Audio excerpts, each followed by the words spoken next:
창세기 12장 1절로 5절까지의 말씀입니다. 창세기 12장 1절부터 5절까지의 말씀 함께 보겠습니다.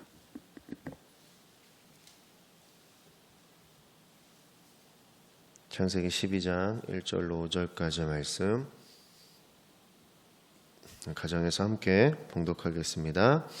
여호와께서 아브라함에게 이르시되 너는 너의 고향과 친척과 아버지의 집을 떠나 내가 내게 보여줄 땅으로 가라. 내가 너로 큰 민족을 이루고 내게 복을 주어 내 이름을 창대하게 하리니 너는 복이 될지라. 너를 축복하는 자에게는 내가 복을 내리고 너를 저주하는 자에게는 내가 저주하리니 땅의 모든 족속이 너로 말미암아 복을 얻을 것이라 하신지라. 이에 아브라함이 여호와의 말씀을 따라갔고 롯도 그와 함께 갔으며 아브라함이 하란을 떠날 때에 75세였더라. 아브라함이 그의 아내 사레와 조카 롯과 하란에서 모은 모든 소유와 얻은 사람들을 이끌고 가나안 땅으로 가려고 떠나서 마침내 가나안 땅에 들어갔더라. 아멘. 하나님의 말씀입니다. 우리 어제 출애굽하는 이스라엘 백성들을 함께 나누었습니다. 하나님이 자신들의 기도를 이루어 가시는 과정임을 깨닫지 못하고 모세만이 믿고 있었던 상황으로 우리들도 우리들의 기도를 이루어 가시는 과정 속에 살아가고 있음을 깨닫는 지혜가 있기를 우리 함께 기도했었습니다. 오늘은 그 출애굽이 가능했던 이유들 또한 그 출애굽하는 데 있어 민족을 이끄는 우리 모세의 믿음이 흔들리지 않았었던 이유에 대해서 돌아보려고 합니다. 오늘 우리가 읽었던 아브라함의 이야기는 너무나 유명한 이야기이기 때문에 이미 우리들이 다 알고 있습니다. 그 아브라함의 인생에 대해서는 또 너무 잘 알고 계실 것입니다. 하나님께 받은 대로 명령을 이행하는 사람이었고 믿음이 하나님을 기쁘시게 하는 의가 되었던 믿음의 조상으로까지 여겨지는 우리 아브라함의 모습 우리가 알고 있습니다.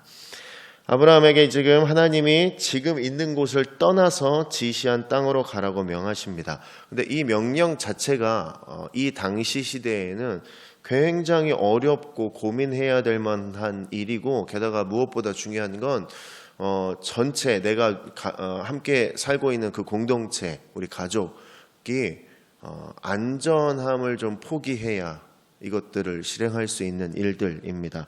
그러니까 할 수 없는 일이라기보다는 하기 어렵고 하기 싫고 하려면 좀 위험성이 많이 따르는 일이었다라는 거죠. 그래서 이미 이 땅에서 자리를 잡았고요. 살면 편안하게 살 수 있고 하던 대로 하면 되는 좋은 삶인데 게다가 지금 이미 누리고 있는 것들이 충분히 있는데 그것들을 다 내려놔야 되는 순간이 왔다라는 것이죠. 아브라함에게 하나님은 갑자기 나타나셨고 어딘가로 떠나라 라고 이야기하고 계십니다. 우리 4절 보시면 이 아브라함이 여호와의 말씀을 따라갔고 롯도 그와 함께 갔으며 아브라함이 하란을 떠날 때에 75세였더라. 여러분들 이런 말도 안 되는 상황에 아브라함은 떠납니다. 자기의 모든 것을 가지고 모든 가족을 데리고 떠날 수 있었습니다. 그 출발할 수 있었다라는 거죠. 가족들의 의견은 어땠을지 그리고 주인이 가자고 하니 종들은 가겠지만 뒤에서 어떤 말을 했겠습니까? 온갖 불평이 다 있었겠죠. 이거 굳이 지금 갈 필요가 있나? 거기 가면 뭐가 있는데 혹시 아브라함이 잘못 들은 거 아닌가? 난리였을 겁니다. 가족들끼리도 성경에는 적혀 있지 않지만 뒤에서 여러 가지 생각들, 의견들이 있었을 겁니다. 그럼에도 아브라함은 갑니다. 하나님의 말씀을 듣고 일단 떠나기 시작합니다. 간단하게 갑자기 떠나지 않고 우리가 읽은 성경을 보면요. 우리 5절에 아내 사레와 조카 롯과 하란에서 모든 소유와 얻은 사람들을 이끌고 가나안 땅으로 가려고 떠나서 무조건 떠났다라는 거죠. 모든 것을 챙겼습니다.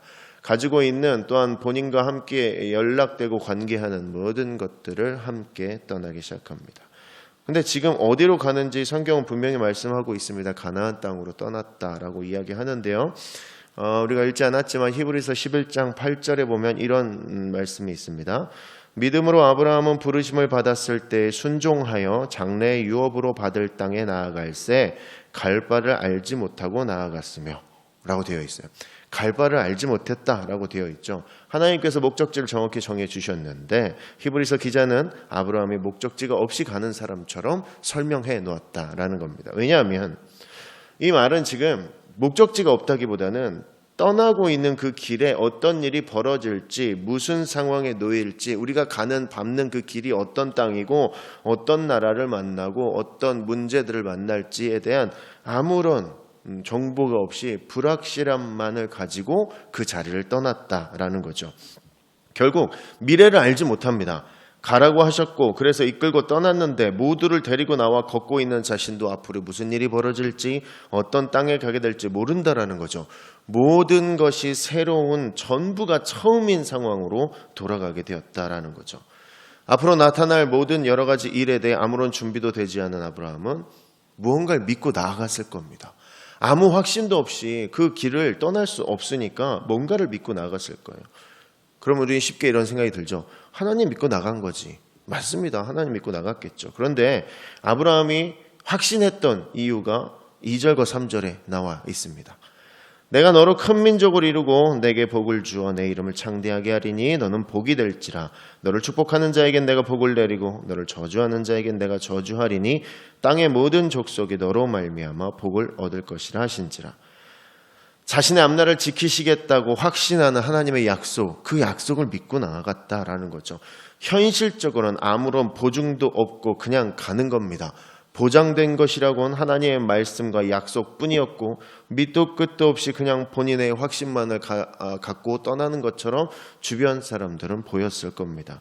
그리고 나서 아브라함은 무엇을 얻었느냐라고 질문을 해보면 이렇게 다 버리고 하나님의 약속만을 믿고 나아갔는데 인생의 모든 여정에 대한 보상이 무엇이었냐고 물어본다면 우리들은 흔히 하나님의 일을 감당했는데 무슨 보상을 원하냐라고 말할 수 있겠지만 그렇지 않습니다. 하나님의 말씀을 따라 움직여 자신의 삶을 도구로 사용했을 때 받은 것은, 그 보상은 굉장한 것이었습니다. 이사야 41장 8절에 이런 말씀이 있습니다. 그러나 나의 종 너 이스라엘아 내가 택한 야곱아 나의 벗 아브라함의 자손아. 야고보서 2장 23절에 또 이런 말씀이 있습니다. 이에 성경에 이른 바 아브라함이 하나님을 믿으니 그것을 의로 여기셨다는 말씀이 이루어졌고 그는 하나님의 벗이라 칭함을 받았나니. 아브라함은 하나님께 벗이라 친구라 불림을 받고 있습니다. 이게 얼마나 대단한 일이냐면요. 전지전능한 신이 본인이 만든 피조물에게 친구, 벗이란 표현을 쓰고 있다라는 거죠. 하나님은 인간과 다른 어떤 관계를 매우 중요시 여기시는데 아브라함을 친구로까지 부르시고 계신다라는 거예요. 예수 그리스도께서 이제 우리와 친구시다라는 표현을 종종 쓰시는데 하나님이 본인의 피조물에게 벗이라는 표현을 잘 성경에 나와 있지 않는데 그 몇 나와 있지 않는 사람 중에 한 명이다라는 것이죠. 아브라함이 행동한 것은요, 하나님의 약속을 믿고 하나님의 말씀대로 살아낸 것뿐입니다. 중간에 물론 실수도 하고 죄도 지었습니다. 그러나 하나님의 약속을 믿음에 있어 흔들림이 없었고 자신에게 주어진 상황에 항상 하나님이 중심이었으며 모든 가치보다 순종이 가장 큰 무기로 세상을 살아냈던 사람입니다. 아브라함의 삶은 그래서 대대로 전해졌을 겁니다. 모세가 다시 기록할 수 있을 만큼 세세하게 전해졌습니다. 아브라함이라는 한 사람의 삶을 전해 듣는 것만으로도 민족을 이끌고 열방을 변화시킬 리더들이 하나하나 생겨났습니다. 지금의 어려움 속에서 우리들은 어떤 결단을 내려야 될 시기를 살고 있다라는 생각이 점점 들어옵니다. 지금의 순간에 우리가 지금의 세상을 바라보며 우리는 나를 돌아볼 수 있어야 됩니다. 지금은 누군가를 손가락질하기 이전에 나를 좀 돌아봐야 하고 하나님과 나와의 관계에 대해서 다시 정립해야 합니다. 나에게 말씀하시는 하나님의 뜻이 무엇인지, 나는 그 말씀대로 살려고 노력하는지, 아브라함이 가는 곳마다 복된 곳이었고 복을 받는 사람들이 분명히 나타났었는데 나는 그 말씀대로 살아가며 내가 어느 곳에 속해 있을 때마다 그 장소의 복의 근원으로 작용하고 있는지 나를 돌아봐야 될 때가 지금이 아닐까 생각합니다. 우리들이 가는 곳과 우리들이 만나는 모든 사람들이 복이 될 줄로 믿습니다. 내가 어디서 가서 어딘가를 가야만, 내가 무슨 일을 해야만 받는 복이 아니라 나 자신이 하나님의 말씀대로 살아내서 내가 가는 곳과 내가 만나는 모든 사람들이 나로 인해 하나님의 복을 누릴 수 있는 우리 자신이 되기를 소원합니다.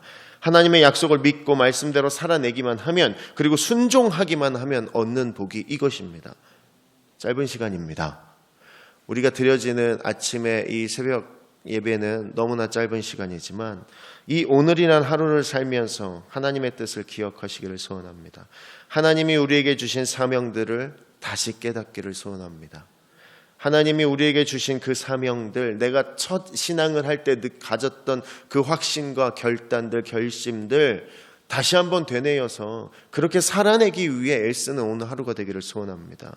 오늘 나의 삶을 하나님 중심으로 살아내기 위해 집중하는, 적어도 그 애씀과 힘씀이 또 우리가 어느 자리에 있던 복이 되기 위해 애쓰는 우리의 삶이 오늘 하루에 분명히 나타나기를 소원합니다.